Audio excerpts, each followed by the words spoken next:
الحمد لله رب العالمين، والصلاة والسلام على رسوله الكريم وعلى آله وأصحابه أجمعين. أما بعد، السلام عليكم ورحمة الله وبركاته. بإذن الله سبحانه وتعالى این حلقه 98 از آموزش کلمة التوحید لا اله الا الله محمد رسول الله می باشد که معنیش نیست معبود برحق بجز الله و محمد صلی الله علیه و سلم رسول الله هستند. و در این حلقه به شما مسائل مهمی که تعلق به کفر اعراض دارد البته بیان کرده می شود. مسئله و موضوع اول این است که آیا انسانی که اعراض کرده است از سبب جهل، یعنی از سبب جهل شریعت را ترک کرده است، از شریعت بیخبر مانده است، تعلیم نگرفته است، عمل نکرده است، شریعت را تعلیم نگرفته است، حرام حلالش را نمیداند، حکمهای شریعت را نمیداند و عمل هم نمی کند.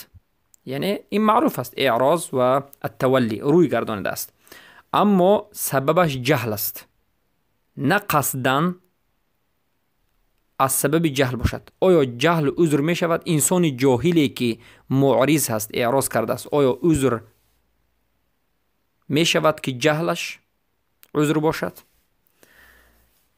پس بارک الله فیکم، ما جهل را بر دو قسم تقسیم می کنیم. خیلی که در مسئله فهمش کفر، شرک، تکفیر، در مسئله بیان ایمان، در پیش از این حلقه هایی که تعلق به ایمان کفر داشت، به شما در مسئله جهل به نهایت سخن های زیاد و موضوع های گوناگونی را در مسئله جهل بیان نمودیم. اما باشد حالا مختصرا میگیم که جهل به دو قسم تقسیم می شود. یکم قسم جهل، قسم اولش جهلی که از نتیجه نبودن علم و نبودن امکانیت به وجود آمده باشد، چنانه که در بعضی حالتها به انسانهای به نهایت دوردست از مردم، انسانهایی که در بالای کوه‌ها، در بادیه‌های به نهایت دور که از شبکه‌های اینترنت یا وسایل اخباری دسترس نیستند و یگان طالب علم و علمای و کسی ندارند، یا که بعضی از انسانهایی که خود را مسلمان می‌دانند و اما در بینشان نه طالب علم و نه عالم و هیچ کسی تعلیم دهنده وجود ندارد و امکانیت هم برای آموزش ندارند، به مانند بعضی از کوچمنچی هایی که زندگی میکنند در بالای کوه ها، در یک دوردست از منطقه ها. پس کسانی که عموما هیچ کسی ندارند که به اونها تعلیم بدهد. پس این قسم جهل اگر خودش را این نمود انسان هایی که جاهل هستند، این قسم جاهلان اگر خودشون را از اهل اسلام دانند و به شرک واقع نشده باشند، یعنی شرک را انجام نداده باشند، در این حالت در مسئله تعلیم نگرفتن دین و در مسئله عمل نکردن دین در این مسئله اینها در حقیقت جهل عذر است و جاهل بودنشان عذر است. مختصرا میگویم بار دیگر، چخیلی که رسول الله یک مسئله مهم را دو مرتبه تکرار میکنم، بار دیگر تکرار میکنیم مختصرا و به عباره دیگر که هر کسی که در یک منطقه زندگی بکند که شرایط و امکانیت تعلیم گرفتن دین نباشد، یگان طالب علم و علمای و آموزگار دینی وجود نداشته باشد، با وجود اینکه انسان میخواد اما ندارد، از همین سبب عمل به دین نکند و تعلیم دین نگرفته باشد یا نگیرد و اگر شرک را انجام ندهد، پس انسان عذر دارد. اگر شرک را انجام ندهد و اگر البته نماز را خواند، در این حالت عذر جهل است. اگر در این حالت گفتیم جهل عذر است و این انسان رو تکفیر کرده نمی شود و این انسان رو کافر گفته نمی شود. چرا که عذر دارد، عذرش جهل است. در حالتی که شرک رو انجام داده نباشد، شرک نکند، به نزد قبر رفتن، به نزد سحر رفتن، به غیر الله استغاثه گرفتن و طلب حاجت کردن نداشته باشد، اگر این عملهای شرک رو انجام بدهد کافر است، معروف است. برای اون که در مسئله شرک جهل عذر نیست. اما اگر به شرک واقع شود، یک انسان از سبب طالب علم علما نبودن، تعلیم دین نگرفت، عمل به دین هم نکرد و به شرک واقع شد. قسم اول گفتیم به شرک واقع نشود، این انسان تکفیر کرده نمی شود. اما اگر به شرک واقع شود، این انسان را تکفیر کرده می شود و این انسان کافر است و به این انسان بعضی از احکام های کفر جاری می شود. دونید وقتی که ما یک انسانی که خود را به اسلام نسبت می دهد و را تکفیر می کنیم به سبب شرک، نه همه احکام کفر به وی جاری می شود. خوب دقت بدهید، چرا که مرجئه های جهمی و غلات و غیره در این مسائل بینها جاهلند و بیخبرند و نمیدانند و بسیار مسئله ها رو به همدیگر آمیخته میکنند و اهل سنت را طعنه به خوارج میکنند که این صفت جهمی ها از پیدایشش تا امروز است. پس بارک الله فیکم، شما خوب دقت بدید و ببینید، هر کسی که خود را به اسلام نسبت بدهد، هر کسی که بگوید که من مسلمانم اما به شرک واقع شود، شرک را انجام بدهد، این انسان کافر است و بعضی از احکام های کافر به بالایش جاری می شود. نه همه حکمی که به کافر داده می شود به بالای این جاری می شود، بعضی از احکام های کفر به این چی می شود؟ جاری می شود. به مانند نکاح، در مسئله نکاح جاری می شود. چخیل کسی که به شرک واقع شد، مرتد شد، زنش اگر مسلمه باشد طلاق است. این زن مسلمه باید از این انسان دور بشود. به مانند چخیل گفتم نکاح،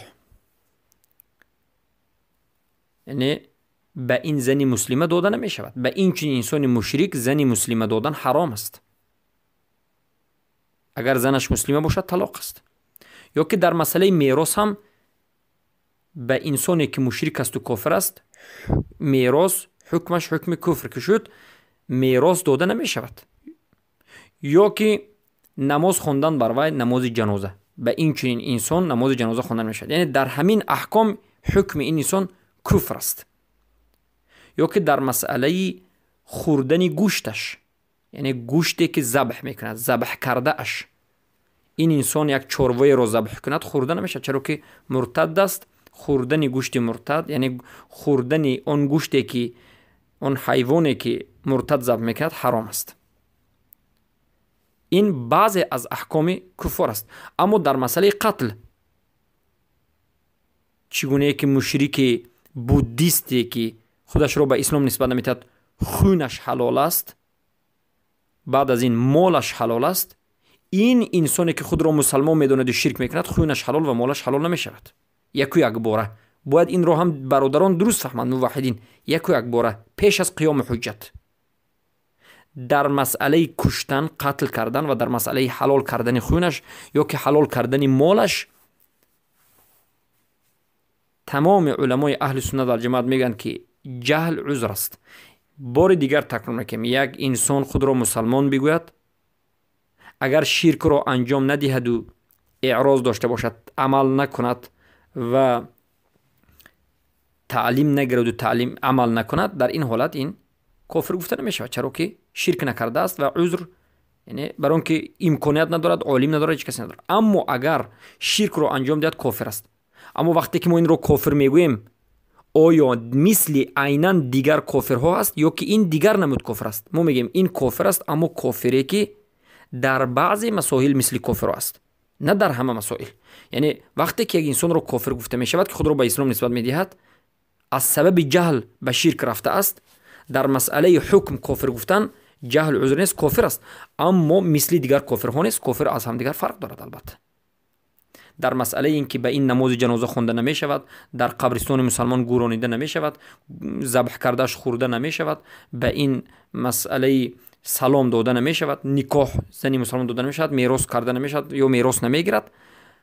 اما در مسئله قتل کشتن این مثل دیگر کافرها البته کشتنش حرام است، ممکن نیست، یا که حلال کردن مالش ممکن نیست، چرا که جهل عذر است. پیش از اینکه این انسان کشته شود یا پیش از اینکه مال این انسان گرفته شود، پیش از این باید قیام الحجه کرده شود، ابلاغ الحجه یا که قیام الحجه حبس کرده می شود 1 روز 2 روز 3 روز و دلیل رسانیده می شود که تو ای بنده که خود را مسلمان میدونی تو شرک را انجام میدی، فلان و فلان عملی تو شرک است و دلیل از قرآن و از سنت.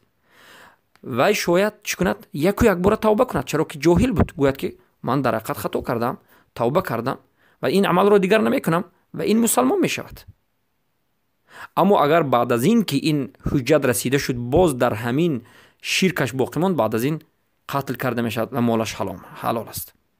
و این چنین در مسئله عذاب روز قیامت، اگر پیش از حجت رسیدن این انسان وفات بکند، یعنی یک انسان خود را مسلمان داند اما شرک را انجام داد، ما میگیم حکمش کافر است، اما این انسان را پیش از حجت رسانیدن کشته نمی شود، پیش از حجت رساندن مالش را حلال گفته نشود، پیش از حجت رساندن انسان را خالدا مخلدا فی النار گفته نمی شود.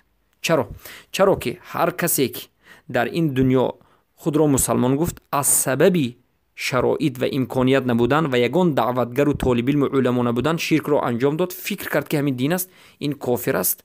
اما در روز قیامت این در اختبار الله است، یعنی مثل دیگر کافرها یک بار دوزخ نمیرد، بلکه الله این چنین مشرک را و کافر را میسنجد از سبب اینکه این شرکش از سبب جهل بود، از سبب نبودن طالبین علما و دعوتگر حجت نرسیده بود. الله سبحانه و تعالی میگه و ما كنا معذبین حتی نبعث رسولا، ما یگان انسان را عذاب نمیدیم، یعنی به آتش دوزخ نمیاندازیم تا زمانی که به وی رسول نفرستیم. پس یک کسی که هیچ دعوتگر و رسول از جانب الله نآمد، شرک را انجام داد، خود را مسلمان گفت، اسلام را قبول کرد، شرک را نفهمید، پس الله در روز قیامت میسنجد، میگه به آتش داخل شو، یک آتش را نشون میدهد، اگر داخل شد پس این به جنت میرود. این دلالت میکرد که این انسان در روی دنیا در حالت زندگیش اگر حجت میرسید قبول میکرد، اما اگر به امر الله در روز قیامت اطاعت نکند، این دلالت میکند که این انسان در روی این دنیا اگر حجت رسد هم قبول نمیکرد، پس جایش دوزخ و ابدالابد است. این قسم اولی جهلی که ما به شما بیان کردیم، جهلی که از نتیجه نبودن علم، نبودن امکانیت به وجود میاد. جهل دوم از سبب تفریط، یعنی ناقصی کردن، به اهمیتی کردن در تعلیم علم، در تعلیم شریعت به وجود میاد، که البته این نمود جهل صاحبش را هیچگاه نمیتواند که نجات بدهد. این نمود جهل هیچگاه عذر شده نمیتواند، بلکه این جهل کفر الجهل است که ضد علم است. ما در اولهای حلقه شرح لا اله الا الله بیان کردیم که علم این شرط اولی لا اله الا الله است و ضدش جهل است، کفر الجهل وجود دارد.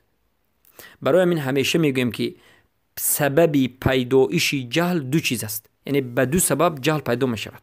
سبب اول نبودن علم و امکانیت و عالم علما هیچ شرایطی نیست. سبب دوم کمبودی کردن در آموزش، یعنی عالم هست، طالب علم هست، شرایط هست، اینترنت هست، گروه های درسی هست، اما انسان خودش به اهمیتی میکند، تفریط میکند، ناقصی میکند، نمی آموزد. گویا که دین در نزد و یک چیزی نااهمیتی است و یک چیزی که هیچ آموختنش ضرور نیست. خیلی که امروز اکثر مردم دنیا والله اعلم شاید 98% در همین حالتند، شاید 95%، شاید کمی زیاد و کم در همین حالت هستند که تمام شرایط رو دارند. هر منطقه الحمدلله طالب علم رو دارد، علما رو دارد، شرایط دارد، یوتیوب ها هر وقتی که میکشید در مسئله به هر زبان دعوتگر وجود دارد، اینترنت ها وجود دارد، اما از سببی خود مسلمان اهمیت ندادنش، دینش را چیزی ناچیز حساب کردنش، بی قدر حساب کردنش، تعلیم نگرفتنش، پس اعراض پیدا می شود، عمل نمی کند، نمی آموزد و عمل نمی کند. پس این اعراض است که قبول نکردن یا طلب نکردن حق است. پس این چنین جهل هیچ عذر شده نمی تواند، اطلاقا عذر شده نمی تواند. ابن القیم الجوزی در طریق الهجرتین میگویند فإن قيل فهل لهذا عذر في ضلاله إذا كان يحسب أنه على هدى كما قال تعالى وإنهم ليصدونهم عن السبيل ويحسبون أنهم مهتدون سورة زخرف 37 قيل لا عذر لهذا وأمثاله من الضلال الذين منشأ ضلالهم الإعراض عن الوحي الذي جاء به الرسول صلى الله عليه وسلم ولو ظن أنه مهتد فإنه مفرط بإعراضه من اتباع الداعي الهدى. فهمت؟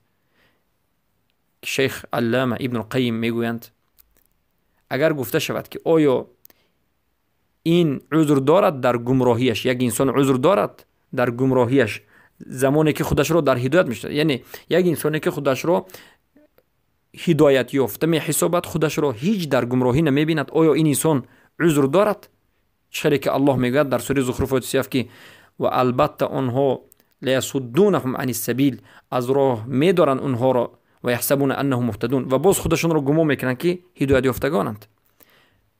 گفته شده است که هیچ عذری ندارد این چنین انسان هایی که در گمراهی است و باز خودش رو هدایت یافته میدارد، اینها هیچ عذری ندارد، چرا که پیدایش و اصل پیدایش گمراهی اونها اعراض از وحی که بر رسول اکرم صلی الله علیه و آله آمده است، گرچنده که خودش رو هدایت یافته بگوید، چرا که این انسان مفرط کرده است، یعنی شرایط هست، علما هست، طالب علم هست، تمام امکانیت هست، اما ترک کرده است، به این امکانیت نظر نکرده است، به سویش نرفته است. سبحان الله. پس این انسان به سبب اینکه خودش تفرید کرده است، افراط و تفرید داریم، یعنی غلو کردن و کمبودی کردن، خودش که کمبودی کرده است، اعراض کرده است، پس این انسان عذری ندارد و کافر است.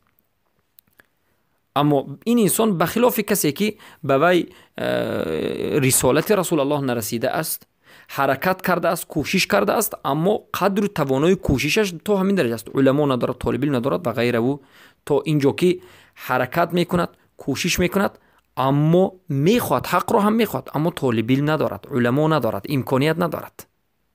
وقتی که امکانیت هست وی حتما از این امکانیت استفاده میبرد. این نمود انسان دیگر است و انسانی که از امکانیت استفاده نمیبرد این دیگر است. بارک الله فیکم.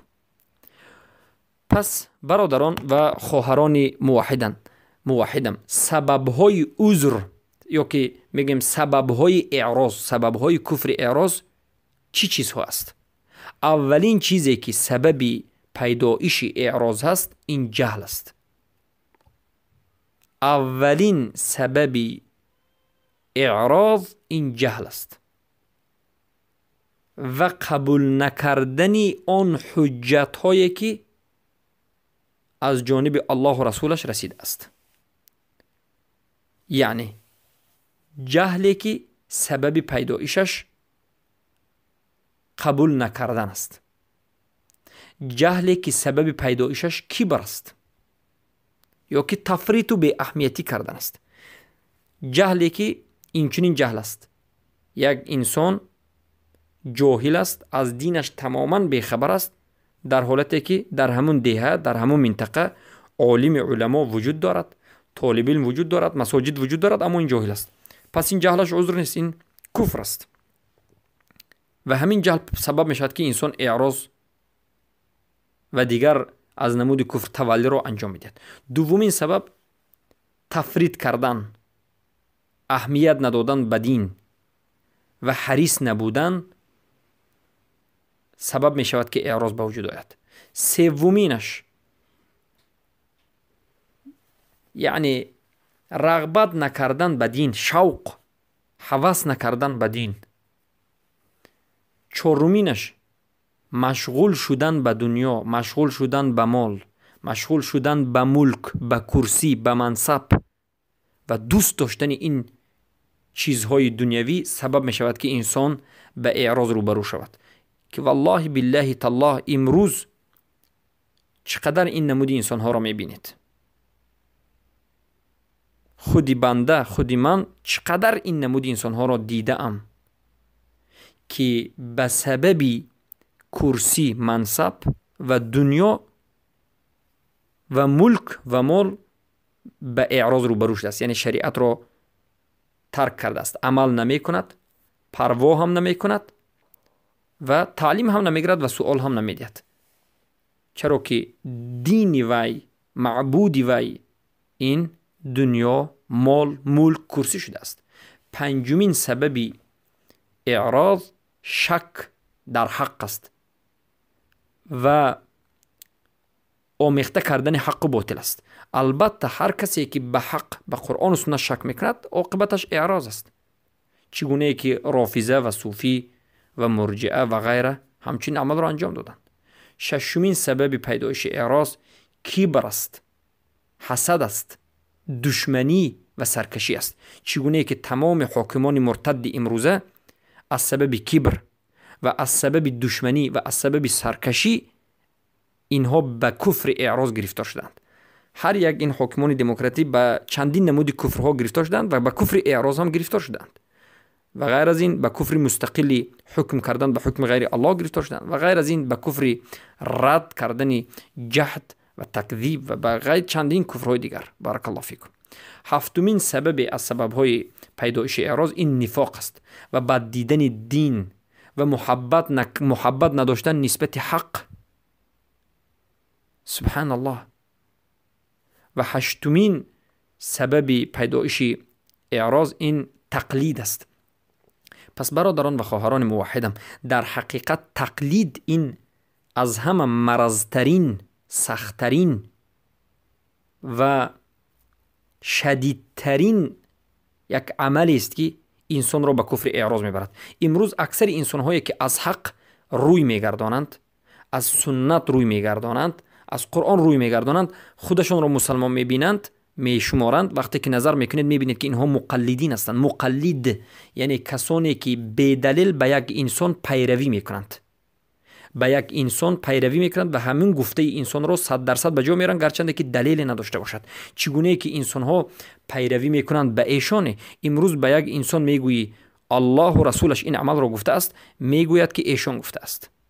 با عبدالله ابن عباس رضی الله عنه یک مسئله را گفتند. عبدالله ابن عباس گفتند که رسول اکرم صلی الله علیه و سلم انا همچنین عمل میکردند. بعضی گفتند که ابوبکر و عمر این گفت و آن گفت و این چنین عمل میکردند. عبدالله ابن عباس میگن که قسم به الله من به شما میترسم که الله از بالای آسمان به شما سنگ میباراند. من به شما میگم که رسول الله این طور میکردن، شما به من ابوبکر و عمر رو مثال میبرید. ببینید وقتی که سنت رسول الله آمد، ابوبکر و عمر بهترین انسان ها بعد از رسول الله، ابوبکر و عمر، در این حالت مقایسه کرده نمیشود. صحابه میگن که اگر مقایسه کنید میترسم که سنگ به بالای شما میریزد آسمان.